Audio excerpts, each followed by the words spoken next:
Alright, tears. Whoa, absolutely mind-blowing. What did I just watch? Read? B, did not see that coming. C, really good reveal twist. D, good but I saw this coming. E, meh, doesn't move me. And L, terrible, bad for the story. Okay. Whenever I watch Bleach, I'm gonna be real, I honestly felt like I didn't start understanding the show until after Ichigo and Grimmjow fought for the like final time, bruh. Like I literally felt like a bot. Like after I watched that moment, I recalled my thinking of what I did in the past, like how I watched the show, and I'm like, dude, I was stupid. Like no wonder not dumbasses. People were on my ass for being a dumbass, bruh. Dude, no, like, I feel like Bleach is complicated. Like, Naruto, I watched that first, and it's just like, you know, they fight and they get new power-ups. Stuff like that's not too complex. Alright, so, all hollows were once human. See, like, I feel like stuff like this, it didn't really faze me. You know, it didn't move me, nothing. Like, it's a part of the story, but I feel like it wasn't like a, oh my god movement. You know what I mean? Because there still has to be background to the story, and this was a big background. You feel me? Ichigo has his own Shinigami powers. I guess, you know, since they pulled up on him, something was bound to happen with him. I guess. I don't know. That one's kind of confusing me. Urahara, Shinigami captain.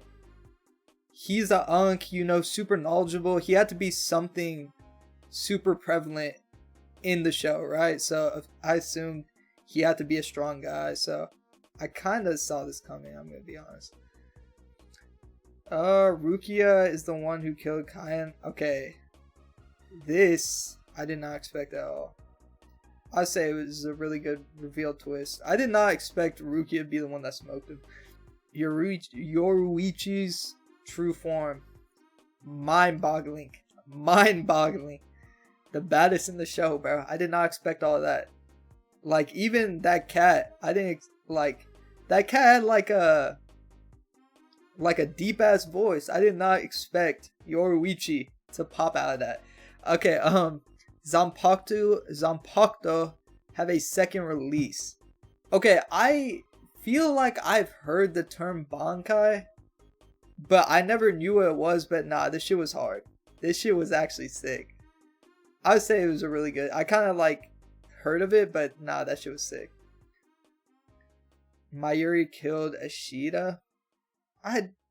It's a captain versus a student that we saw. Of course, he was a Quincy, but I kind of expected him to get his ass whooped by Mayuri. But at the end of the day, Ashida did hold his ground. Didn't he like whoop his ass? He put a hole in him. Ichigo is a hollow. Okay, so he was a Shinigami. I didn't expect him to have a hollow side in him at all. That kind of came out of nowhere. He started going ballistic. Oh, it did happen against Byakuya. I would probably put A. Maybe I'll put it A. Because I didn't expect it. No, dude. I'm not gonna lie. I just don't remember the story that well from the start. Aizen betrayal, S tier. That shit was crazy. Dude looked like such a nice guy. You know, I think the first glimpse we ever saw of him was he was in the bedroom writing notes down. Momo came to say something to him. Yeah, that betrayal was crazy. Shinigami gets much stronger by becoming a hollow. Low key, like, I guess I kind of saw it coming. Like, if you mix two, you become something crazy.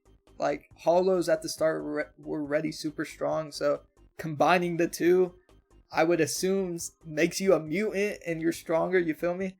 In the manga, it suggests Aizen piped Momo before faking his death. Aizen killing Central 46, surprise.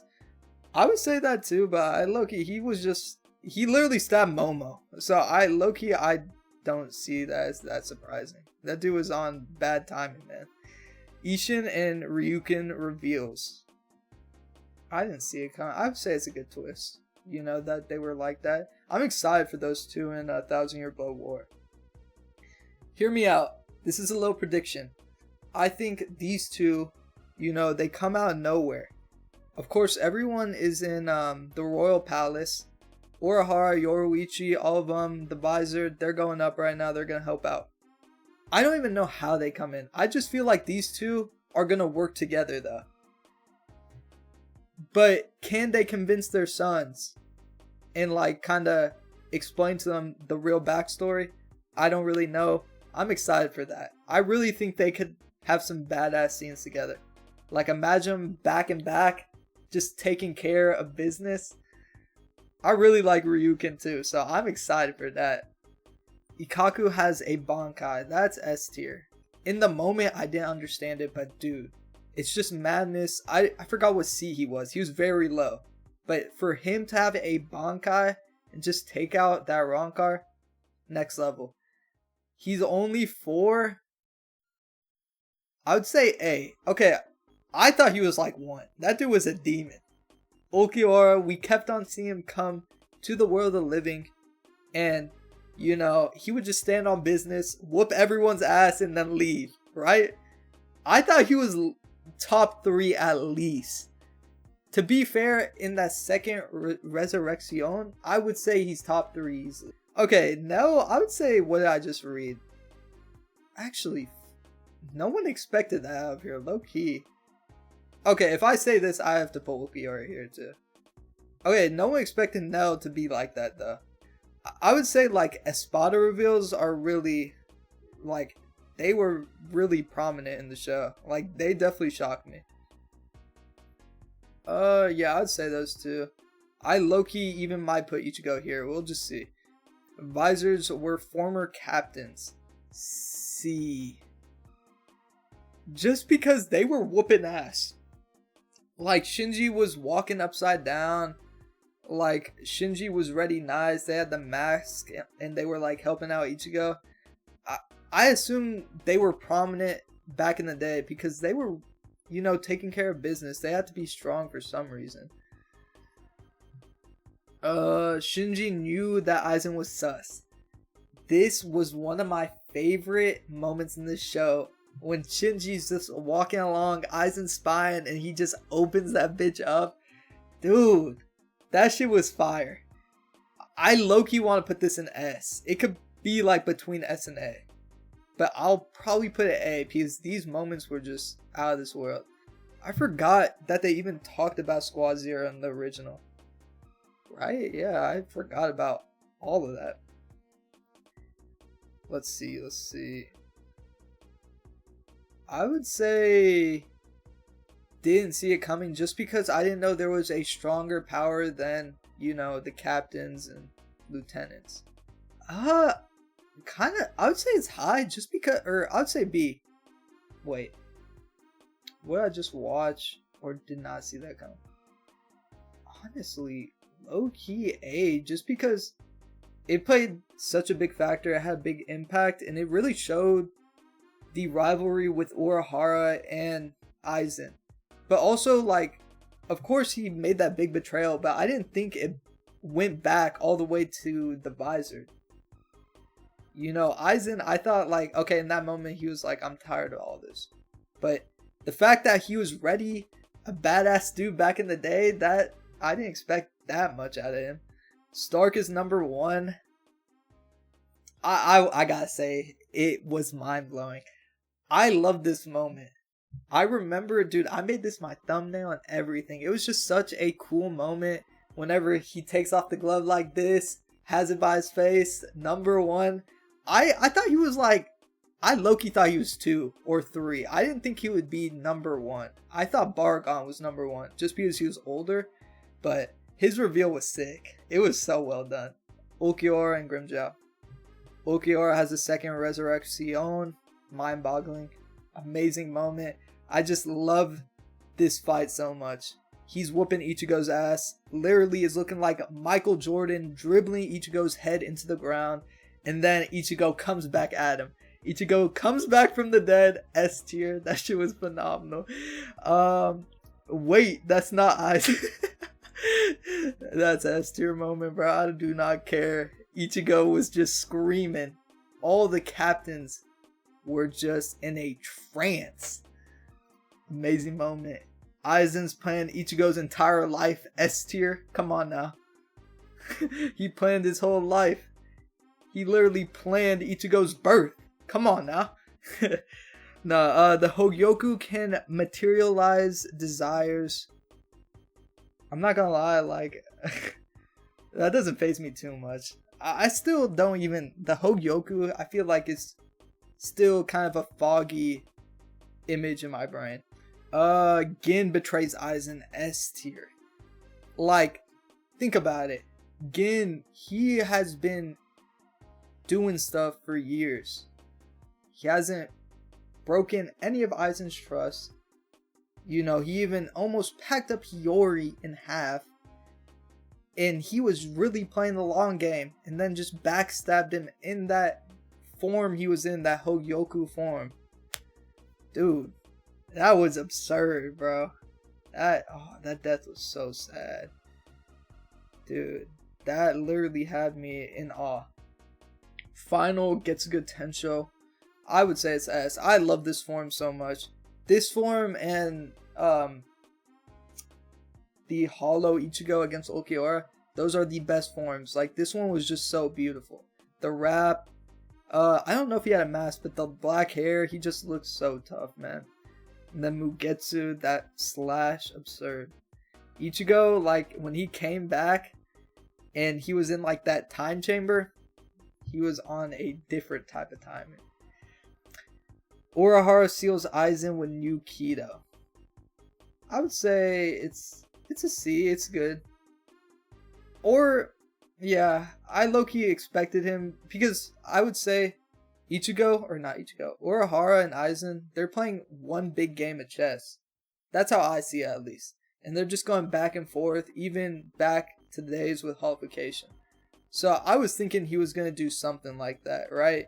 And he kind of just moved his, you know, knight. It's just like a big game of chess. So he played his card. I low-key, I'd say really good. Like, I didn't expect it, but I don't think it was that crazy. This, it's low-key A or B. It could go either or. I want to put it like here. Actually, maybe this. Just because this moment was so crazy. Ginjo was literally buddy-buddy with Ichigo. Like, he was literally his dog, dapping him up. They were cool side by side. Ginjo, you know, helping him train, all this. He's helping him with everything. And then all of a sudden, he betrays him. He had this man Ichigo crying. He was the first substitute agent. Or wait. Actually, I didn't think he was like that. Hold on. I would say this is C, actually, because I didn't think he was like that. I thought he was just a full bringer. You know, he had the drip. But seeing that was actually kind of crazy. They were always watching him. I feel like it's kind of expected. Like, he's always in the world of the living, so something, they gotta have some type of eyes on him, right?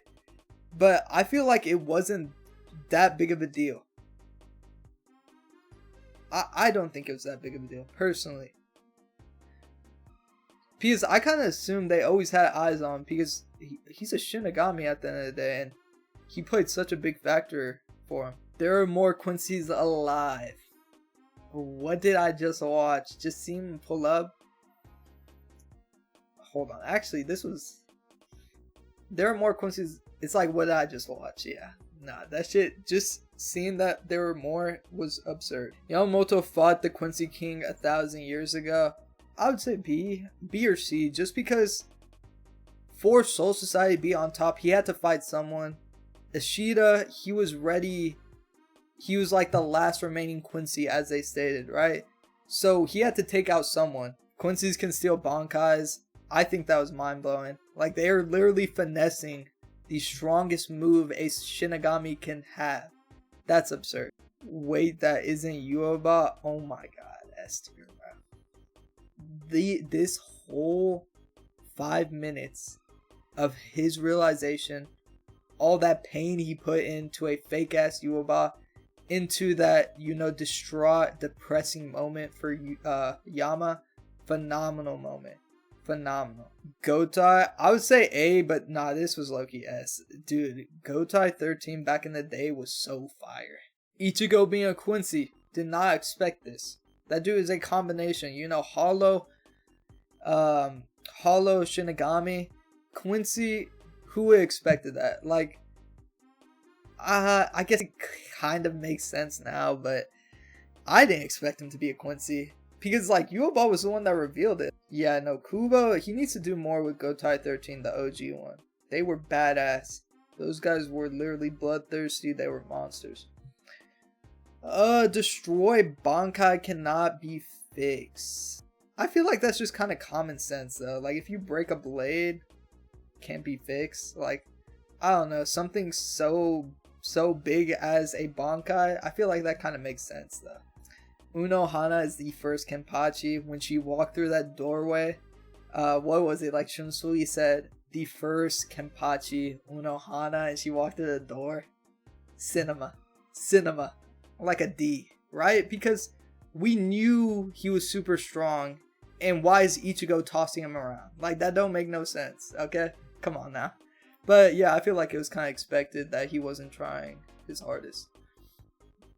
Oh yeah, and the eye patch. Yeah, I forgot about that. Masaki is Ryuken's cousin. I would say C. I mean, I didn't expect this. I didn't even know she was a Quincy in the first place, but I low-key didn't expect this at all. Ishin is from the Shiba clan. I didn't see this coming. I didn't see that coming either. Aizen created white. That, like, I did not know that happened at all. Like, him doing that, low-key, yeah. Like, it's just crazy to think about how much Aizen actually did. He did a lot of bullshit, man. He caused a lot of havoc throughout his days. yhwach is the reason Masaki died. I would say that's mind-blowing, because we always were believed that it was Grand Fisher, right? And then you get this whole different story that at the end of the day, it was yhwach. Like, that just leaves you thinking, like, how truly strong is yhwach? Yeah, I would say he gives more general vibes. Like, I didn't expect him to be the father. Oh, he's there. Oh, yeah, you're right. No, that's actually crazier than I was thinking. Like, yeah, he actually was way prominent than I'm thinking. White is Zangetsu. Zangetsu is yhwach. Peak cinema. This moment was crazy. This was the last episode of Core 1. I was literally sitting there in awe. I remember it was like, what was it? They were just chilling and got revealed. Dude, that shit had me speechless. Who would have expected that? yhwach played that factor in Ichigo's life. Maybe I would say C. I kind of assumed he was always, but like, I don't know. I feel like I kind of expected it a little bit, but for him to go against Ichigo and them, and he kind of like said like, I won't rock with them, that was a little like, damn. I didn't really expect him to say all that. I think it's more B, because I don't know, because I feel like Kilgay was hyping him up. But if this happened before Kilgay, then I would say like higher. It would go higher. Yeah, they were glazing him, but a successor is crazy. To take over the throne that yhwach currently holds? Nah, that's crazy. I feel like I'm underestimating these moments a little bit. Quincy's were always in Soul Society. Hey, like, who would have expected them to always be there? I would say, yeah, they were always watching, but they didn't do shit. They didn't stand on business till now. I don't know. It could literally go either. If there was another category between S and A, I'd definitely put it there. But I gotta say A. Just because these moments were literally like, had me speechless. Like, yeah, this is crazy. But I don't think it's crazy as some of these moments. Soul King is yhwach's father. Okay, like, who would have expected that? That's crazy. Someone that is so high in power is yhwach's father. Like, no one expected that at all. Like, I'm I'm honestly excited to see what is about to happen, because I didn't watch trailer 2. I watched the trailer that dropped with the finale, and we saw Yhwach with the eyes once again. So he somehow regained the Soul King's power. Something crazy is about to go down. And I still want to say my prediction, bro, for this. I think Ichibe dies. Like, I hate to say it because he's such a brute and tanky force. Like, I don't even believe that myself. It's just like, if Yhwach somehow getting the Soul King's power, he's gonna be Ichibe. Ichibe showed everything he's about. So what else does he add to the story? You know, right now he's just an obstacle for Yhwach to take care of the rest of Soul Society. He's just like a brick wall he has to go through. And Senjumaru, dude, she's badass, but she can't hold all of them in that bankai for long. There's just no way. I feel like Ishida's gonna do some bullshit to show why he is the successor. Get him out that bankai, and they're gonna smoke her too. The other Squad Zero members, they made their sacrifice, and now it's like, how do I say it? You know, it's a new era. The OGs are coming to a close. That's the best way to say it. I'll just leave it. Hey, but do not get mad at me. Like, I feel like I'm slowly forgetting the show, so some of these moments aren't that, what's it called? Prevalent in my head right now.